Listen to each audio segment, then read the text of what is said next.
So 4x times 2x is 8x squared plus 4x times 2, and that is 8x.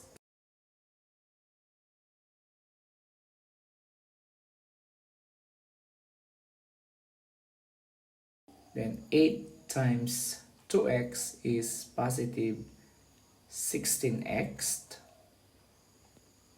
Then 8 times 2, or positive 8 times positive 2 is positive 16.